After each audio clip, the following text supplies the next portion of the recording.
오늘 우리가 그동안 함께 생각해 온 이 하나님의 이름에 대해 마무리하는 그런 시간을 가지려고 합니다. 그동안 하나님의 이름에 대해 함께 생각해 온 시간이 모두 14시간이었는데요.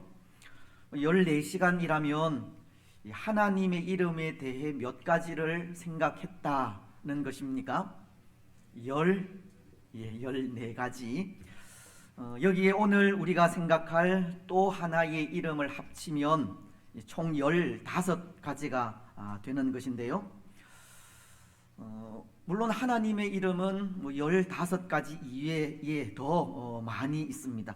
그런데 이것은 그만큼 하나님의 속성이나 그 역할이 다양하다는 것을 가르치는 것이 아닌가 합니다. 하나님은 우리가 측량할 수 없고 판단할 수 없는 광대하신 분이라는 겁니다. 신약 성경인 로마서도 그것을 전하고 있는 것이 11장 33절은 이렇게 말씀하시기 때문입니다. 깊도다 하나님의 지혜와 지식의 풍성함이요 그의 판단은 헤아리지 못할 것이며 그의 길은 찾지 못할 것이로다. 하나님의 지혜와 이 지식이 얼마나 깊고 얼마나 풍성한지 우리 생각으로는 도저히 판단할 수 없고 헤아릴 수 없음을 가르치는 말씀입니다. 또 시편 147편 5절도 마찬가지입니다. 우리 주는 위대하시며 능력이 많으시며 그의 지혜가 무궁하시도다. 여기 위대하시다라는 말은 이 광대하시다는 말의 다른 표현입니다. 하나님은 얼마나 광대하시고 능력이 많으신지 연약한 우리 인생이 감히 그 위대하심을 측량할 수 없음을 전하는 겁니다. 더군다나 하나님은 그의 지혜가 무궁하시도다라고 하지 않습니까? 우리가 상상할 수 없고 셀 수조차 없는 겁니다. 그런데 오늘 우리는 어떻게 합니까? 광대하시고 능력이 많으시며 셀 수 없을 정도로 무궁한 지혜를 가지신 하나님을 우리 생각대로 판단하고 재단하며 결론을 내릴 때가 많습니다. 하나님은 이러한 분이시니 이렇게 하면 복을 주시겠지. 하나님은 그러한 분이시니 그런 모습을 좋아하시겠지. 우리 생각대로 하나님을 판단하고 재단할 때가 많다는 겁니다. 하지만 하나님은 우리의 그런 생각 안에 얽매여 있는 분이 아닙니다. 우리 판단에 갇혀 있는 분도 아닙니다. 하나님은 우리 생각과 상상으로는 도저히 분별할 수 없는 분이십니다. 그래서 저는 그런 생각을 하기도 하는데요. 하나님은 우리 생각으로 예측할 수 없는, 도저히 예측할 수 없는 분이라는 겁니다. 오늘 우리는 하나님이 이루시는 역사를 마음속으로 상상하며 그 꿈에 취할 수 있을지는 모르지만 우리가 상상하는 그대로 하나님은 역사하지 않는다는 겁니다. 때로 사람이 하는 일은 예측할 수 있을 것 같습니다. 저 사람이 저런 말을 하는 것을 보면 어떤 생각을 가지고 있구나. 사람의 생각은 한두 번 머리를 쓰면 다 알 수 있다는 겁니다.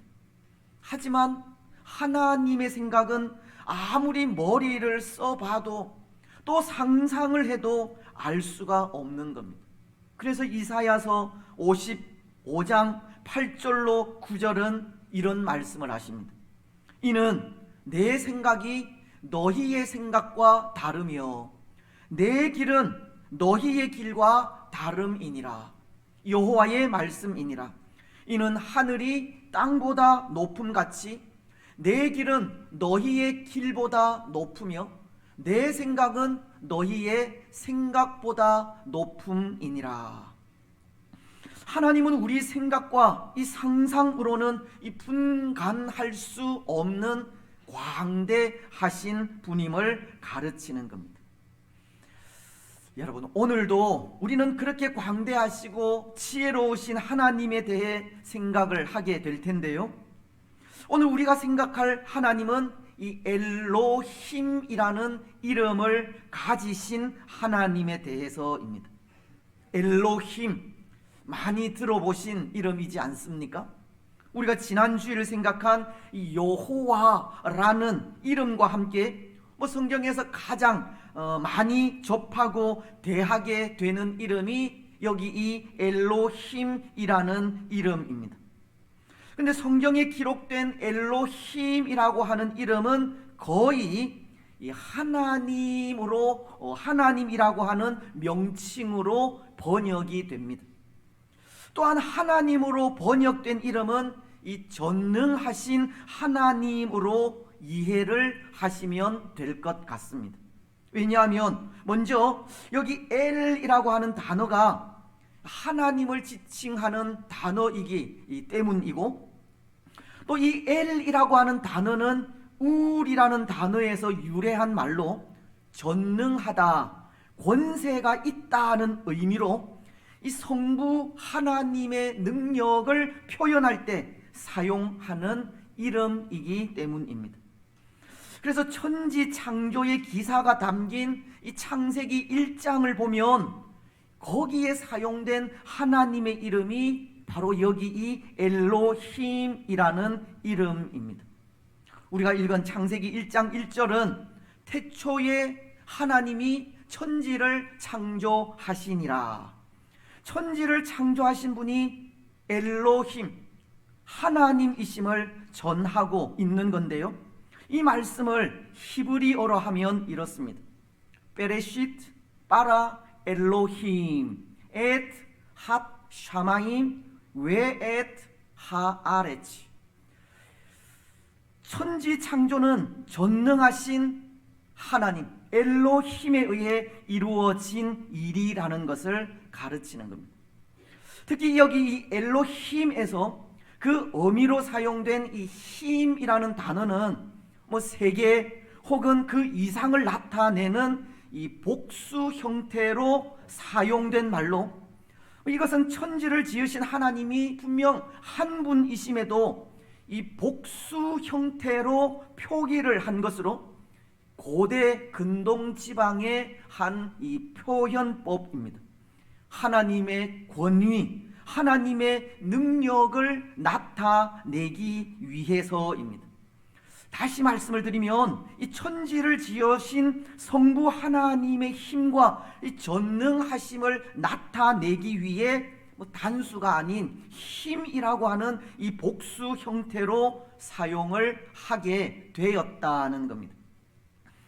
때로 일부 학자들은 이 성경에 처음 등장하는 하나님의 이름이 복수로 사용되었다라고 해서 성경 또한 다른 이방 종교처럼 다신 숭배 사상을 반영하고 있는 것이 아니냐 하는 것을 말하고 있지만 그것은 억측일 뿐입니다.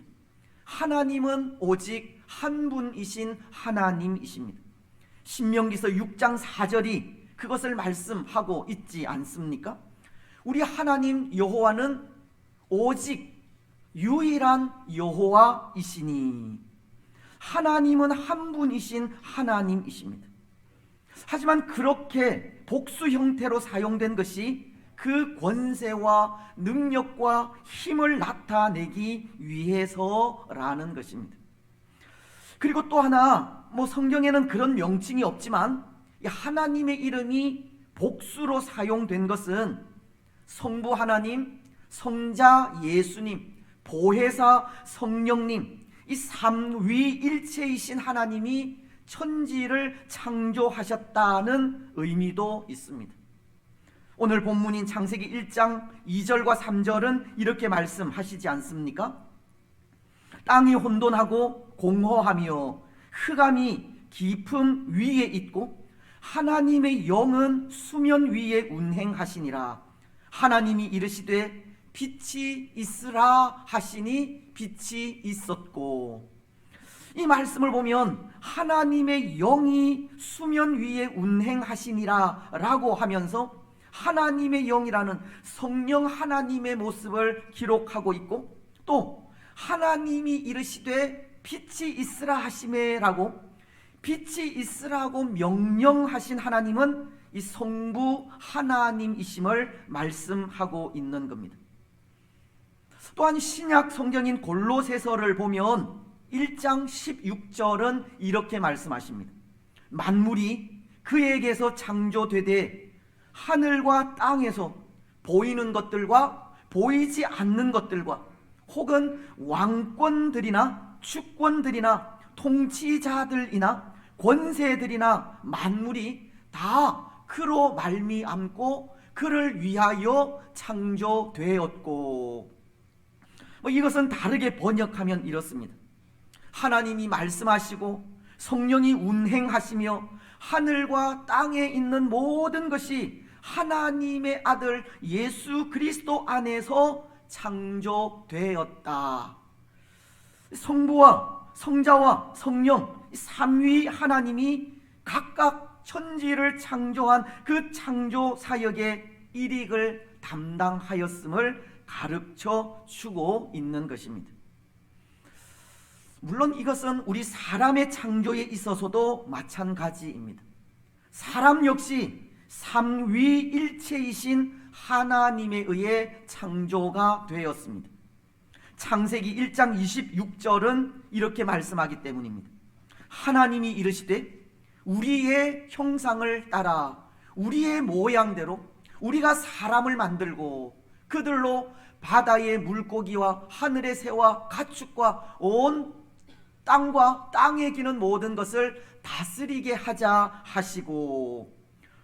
하나님은 사람을 지으실 때에도 우리의 형상을 따라 우리의 모양대로 우리가 사람을 만들고라고, 이 우리라고 하는 이 1인칭 복수를 사용하므로 우리 사람이 성삼위 하나님의 작품인 것을 가르치고 있는 겁니다.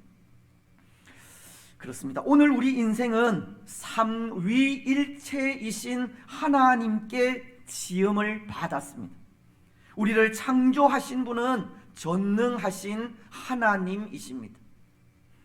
그런데 여러분, 이것은 오늘 우리를 창조하신 분은 전능하신 하나님이라고 하는 이것은 오늘 우리로 하여금 이런 생각을 해야 할 것을 가르치는 것이 아닌가 한데요, 하나님 앞에서 우리가 가져야 할 마음이 있다는 것을 가르친다는 겁니다. 우리를 창조하신 전능하신 하나님 앞에 창조물인 우리가 가져야 하는 마음 무엇이겠습니까? 먼저 그 하나는 하나님께서 창조하신 우리 자신을 이 존귀하게 여겨야 한다는 것을 가르칩니다. 여러분, 하나님은, 전능하신 하나님은 사람을 지으시고 우리 사람에게 생명을 주셨습니다. 근데 하나님께서 사람을 지으시고 사람에게 생명을 주셨다는 것은 우리 사람을 결코 헛되게 짓지 않았다는 것을 가르치는 겁니다. 왜냐하면 사람을 지으신 하나님은 이 삼위 하나님, 곧 전능하신 하나님으로서, 하나님이 전능하시다는 것은 앞서도 로마서 11장을 통해 생각을 했지만 모든 지혜와 능력에 있어서 뛰어나다는 뜻을 가르치는 것인데요, 지혜와 능력이 뛰어나신 분이 사람을 지으실 때 결코 헛되게 아무 의미 없이 짓지 않았을 것이라는 겁니다. 때로 우리 사람이 물건을 만들 때 여러 번의 실수 끝에 마침내 완성된 제품을 만들어내듯 그렇게 만들지 않았을 것이라는 겁니다. 하나님의 완전하신 계획에 의해 하나님의 전적인 간섭과 섭리에 따라 지어진 존재가 우리 인생이라는 겁니다. 그래서 성경은 우리 인생이라는 존재에 대해 이렇게 말씀을 합니다. 시편 139편 14절 말씀은 내가 주께 감사하옴은 나를 지으심이 심히 기묘하심이라. 주께서 하시는 일이 기이함을 내 영혼이 잘 아나이다. 성경은 나를 지으심이 심히 기묘하심이라, 기묘하다라고 합니다. 이 말은 신묘막측하다라는 말인데요, 사람을 지으신 창조주 하나님의 솜씨가 두렵고도 경이롭다는 의미입니다. 하나님께서 사람을 창조하신 능력이 우리 인간의 머리로는 도저히 이해할 수 없고 이 공포를 불러일으킬 정도로 위대하고 놀라운 일임을 가르치는 겁니다. 그래서 이것을 한마디로 표현하면 아마도 하나님은 우리 인생을 지으실 때 성심을 다하여서 전능하신 하나님의 그 모든 지혜와 능력을 다 동원하여 우리 인생을 지으셨다라고 표현할 수 있을 것 같습니다. 그래서 창세기 1장은 그렇게 사람을 창조하신 이후에 하나님께서 그 마음의 표현을 어떻게 하셨습니까? 1장 31절 말씀은 하나님이 지으신 그 모든 것을 보시니 보시기에 심히 좋았더라. 하나님께서 창조하신 그 창조물을 보시고 우리 인생을 보시고 우리 인생을 창조하신 그 마지막 6째 날에 창조하신 그것을 보시면서 심히 좋았더라 라고 하신 겁니다. 그렇습니다. 사랑하는 여러분, 하나님은 그의 전능하심으로 우리 인생을 창조하셨습니다.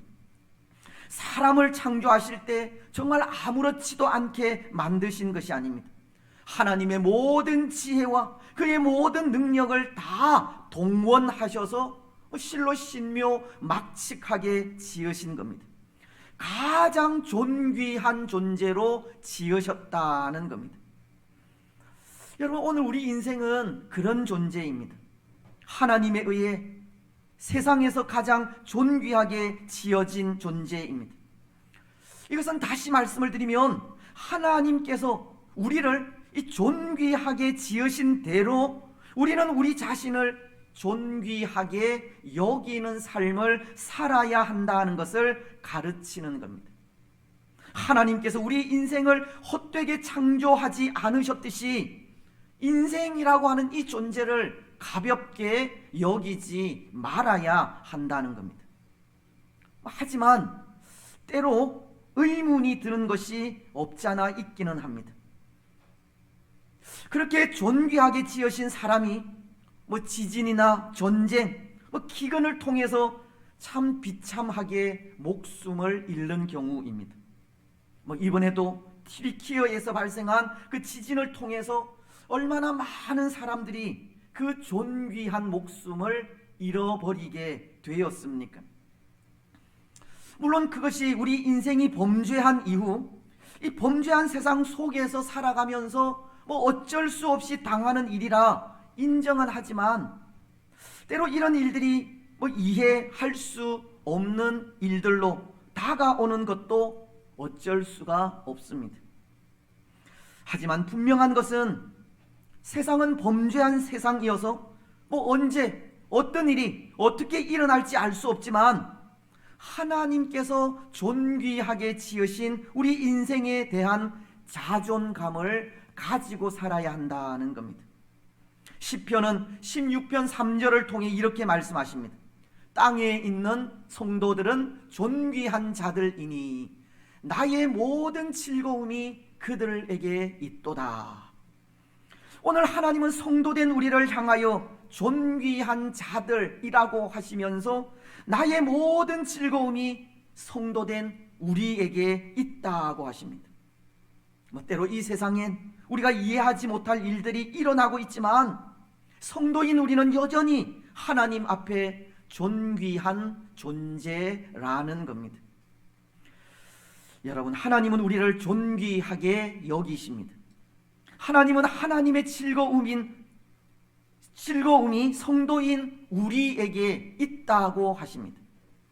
오늘 우리는 하나님이 존귀히 여기는 자들로서 우리 자신에 대한 이 자존감을 가지시기 바랍니다.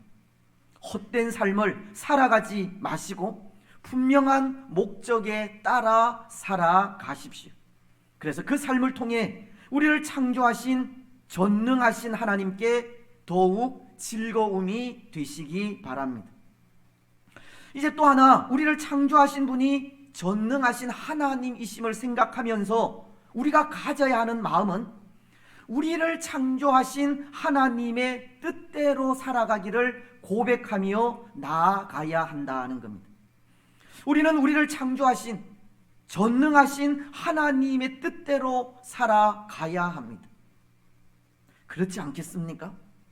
여러분, 하나님께서 그의 지혜와 능력으로 또 하나님의 섭리와 계획에 따라 우리를 창조하셨다면 반드시 그 지으신 목적이 있을 것이고, 그렇게 하나님의 목적에 의해 지음을 받은 존재가 우리 인생이라면 우리는 하나님께서 지으신 그 목적에 맞는 삶을 살아드려야 한다는 겁니다. 여러분, 하나님께서 우리 인생을 지으신 목적 무엇입니까? 수도 없이 많이 들은 내용이어서 눈을 감고도 대답을 하실 수 있을 것 같은데요. 무엇입니까? 우리 인생을 지으신 하나님의 목적, 그것은 하나님의 영광을 위해서입니다. 하나님을 기쁘시게 하기 위해 우리는 지음을 받은 겁니다. 그렇다면 과연 어떻게 살아가는 것이 하나님의 영광을 드러내고 나타내며 사는 삶이 되겠습니까? 저는 생각에 우리가 가르치는 대소교리 문답의 그 말씀대로 영원토록 하나님을 즐거워하는 삶이 하나님께 영광을 돌리는 삶이 아닐까 생각합니다. 하나님을 즐거워하는 삶, 하나님으로 인하여 기뻐하는 삶이 하나님의 영광을 위한 삶이라는 겁니다. 또 하나, 시편은 73편 28절을 통해 하나님께 가까이함이 내게 복이라 라고 말씀하시는데요, 늘 하나님을 가까이하고 하나님과 동행하며 살아가는 삶이 하나님의 영광을 위한 삶이 아닐까 합니다. 그렇습니다. 사랑하는 여러분, 먼저 하나님의 영광을 위한 삶은 하나님을 즐거워하는 것에 있습니다. 이 말씀은 항상 하나님으로 인해 기뻐하라는 말씀으로, 하나님으로 인해 기뻐한다 하는 것은 우리의 환경이 어떠하든, 우리의 상황이 어떠하든, 우리가 당한 그런 상황이 어떠하든 그 모든 상황 속에서 하나님 때문에 기뻐한다라는 뜻입니다. 오늘 우리가 기쁠 때는 물론이거니와 슬플 때에도, 또 성령으로 충만할 때는 물론이거니와 낙심이 찾아올 때에도, 그럼에도 우리가 받은 그 구원의 은혜로 기뻐하는 것이 하나님으로 인해 기뻐한다는 말의 의미라는 겁니다. 그래서 그런지 데살로니가 전서는 5장 16절로 18절을 통해 이렇게 요구하고 있지 않습니까? 항상 기뻐하라, 쉬지 말고 기도하라, 범사에 감사하라. 이것이 그리스도 예수 안에서 너희를 향하신 하나님의 뜻이니라. 오늘 우리 인생은 범죄한 인생이기에 항상 그렇게 할 수 없지만, 그럼에도 그렇게 하는 것이 하나님의 뜻이라 라고 말씀하시듯 항상 하나님으로 인하여 기도하고 기뻐하며 감사할 때 하나님의 영광은 나타난다는 겁니다. 근데 사실 그럴 때가 있습니다. 하나님이 좀 너무하신다 생각할 때가 있다는 겁니다.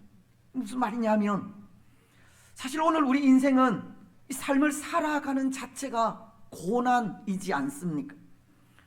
삶을 살아가는 자체가 고난이기에 항상 기뻐하지 못하고 기도하지 못하며 또 감사하지 못하는데, 하나님은 그것을 아시면서도 그래도 기뻐해야 한다라고 말씀하시는 것 같다는 겁니다. 오늘 우리에게 항상 바쁜 일을 주시면서 기도하지 않으면 한번 두고 보자, 그렇게 말씀하시는 것 같다는 겁니다. 또 불평할 일만 주시면서 어디 불평하기만 해봐, 꼭 그러시는 것 같다는 겁니다.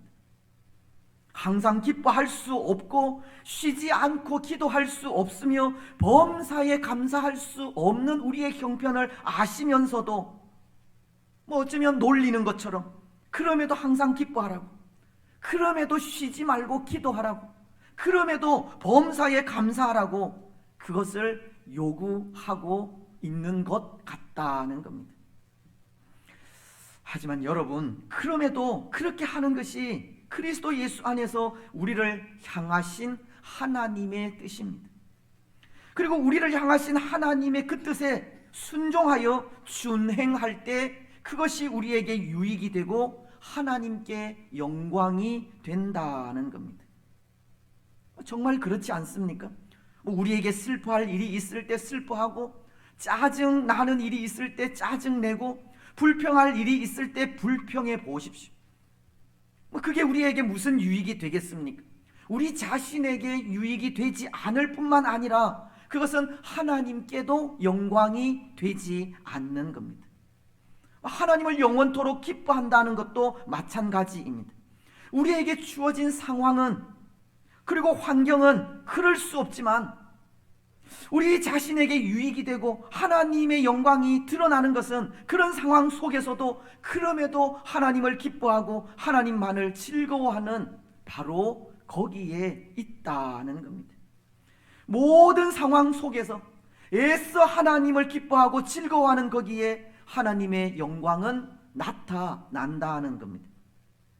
사랑하는 여러분, 오늘 우리는 혹 그럴 수 없는 일이 생긴다 할지라도 하나님만을 기뻐하며 나아가시기 바랍니다.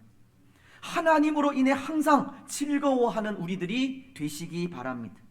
항상 기뻐하시고 쉬지 말고 기도하시며 범사에 감사하는 삶을 살아가시기 바랍니다. 그래서 하나님을 기뻐하는 그 삶을 통해 하나님께 영광을 돌리시기 바랍니다. 그리고 또 하나, 하나님의 영광을 위한 삶은 항상 하나님을 가까이 하는 삶에 있습니다. 시편 78편 28절이 전하듯이 하나님께 가까이함이 내게 복이라. 여호와 하나님을 가까이 하는 것이 우리에게 복이 된다라는 말씀으로, 이 말씀은 곧 하나님께는 그것이 영광이 된다라는 뜻입니다. 왜냐하면 하나님은 하나님께서 창조하신 그의 피조물들이 항상 하나님 안에 거하는 것을 기뻐하시기 때문입니다. 우리가 하나님과 함께 있는 것만으로 하나님은 영광을 받으신다는 겁니다. 그래서 저는 그런 생각을 하기도 하는데요. 태초의 사람인 아담과 하와가 이 범죄하였을 때 어쩌면 하나님은 아담과 하와가 하나님의 말씀을 어긴 그 죄보다 이 범죄함으로 하나님의 곁을 떠나게 된 것을 더욱 이 마음 아프게 생각하지 않았을까 생각합니다. 왜냐하면 하나님은 범죄한 아담과 하와를 그럼에도 찾아오셨기 때문입니다. 하나님은 범죄한 그들을 찾으셔서 이렇게 부르시지 않습니까? 아담아, 네가 어디 있느냐? 여러분, 하나님께서 아담을 부르시는 그 음성 속에 어떤 마음이 담겨져 있겠습니까? 범죄로 인해 너가 내 곁을 떠나는 것이 나는 더 마음 아프다. 아마도 하나님의 마음은 하나님의 곁을 떠나게 된 아담과 하와가 더 큰 아픔이었을지 모릅니다. 이것은 오늘 우리가 하나님과 함께 있는 것을 하나님은 기뻐하신다라는 것을 말하는 겁니다. 예수 그리스도의 그 크신 사랑, 그 십자가 사랑을 기억하고 항상 그 사랑 안에 거하는 것을 하나님은 기뻐하신다는 겁니다. 그래서 그렇게 하나님과 동행하며 하나님과 더불어 살아갈 때, 십자가 사랑 안에 거할 때 그것이 하나님께 영광이 된다는 겁니다. 여러분, 오늘 우리는 하나님의 영광을 위해 살아가기를 원하십니까? 그렇다면 하나님을 가까이 하십시오. 하나님의 곁을 떠나지 마십시오. 늘 변함없이 우리 신앙의 자리, 우리 믿음의 자리를 잘 지켜가시기 바랍니다. 그래서 하나님을 가까이 함으로 하나님의 영광을 나타내는 성도들이 되시기를 바랍니다. 이제 말씀을 맺겠습니다. 사랑하는 여러분, 엘로힘이신 하나님은 전능하신 하나님이십니다. 그 하나님은 그의 전능하심으로 우리 인생을 창조하셨습니다. 우리를 창조하시되 신묘막측하게 존귀하게 지으셨습니다. 오늘 우리는 우리를 존귀하게 지으신 전능하신 하나님 앞에 존귀한 삶을 살아가시기 바랍니다. 하나님께서 존귀히 여기시는 자들로서 이 자존감을 가지고 살아가시기 바랍니다. 또한 우리를 존귀하게 지으신 전능하신 하나님의 이 목적에 맞는 삶을 살아가시기 바랍니다. 하나님을 기뻐하는 삶을 살아가시고 늘 하나님을 가까이 하는 삶을 사시기 바랍니다. 그래서 그 삶을 통해 광대하시고 지혜가 한이 없으시며 전능하신 하나님을 영화롭게 하며 살아가는 복된 성도들이 되시기를 주님의 이름으로 축복합니다.